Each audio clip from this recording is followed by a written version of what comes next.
Hello mga ka-spicy! Tuturuan ko kayo kung paano mag-trade. Ayan, ititag natin yung host. Pindutin lang natin yung pangalan niya, tsaka give, gifts. Ayan, lalabas dyan sa gift.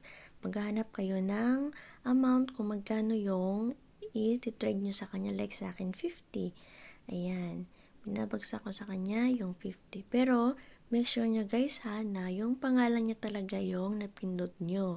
At saka, make sure nyo din na meron siyang ganong halaga na maibabalik sa'yo. Ayan, para hindi walang problema.